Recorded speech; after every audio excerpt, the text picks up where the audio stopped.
Nisikize kwa umakini. Watu wengi leo wanatafuta Mungu, wanaenda katika maombi kwa wakati wa shida. Time of problem ndio watu wanakumbuka ya kwamba Mungu yuko. But let me tell you this thing.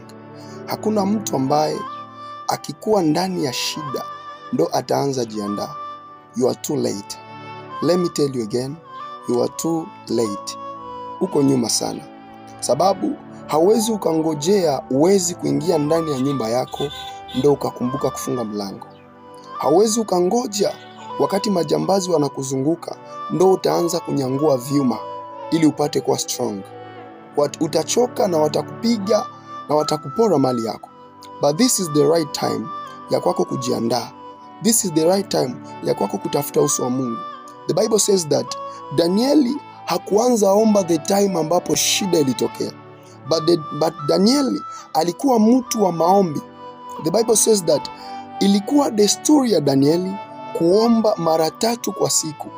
It not the time of problem ambapo Danieli alikumbuka kwamba anapasha tafuta uso wa Mungu. But it was the habit, it was the life, ilikuwa maisha kwake. Danieli alikuwa mtu wa maombi. He was a prayerful man. Ngoja niongee na mtu mmoja nikimwambia, this is the right time kwako kutafuta uso wa Mungu. Usisubirie useme ya kwamba kwa wakati fulani ndipo nitaanza. This is the right time.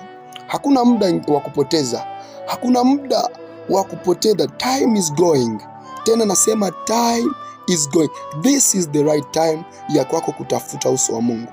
Kama ni kuomba, hii ndo muda ya kwako kuomba. Kama ni kusoma, hii ndo muda wa kwako kusoma.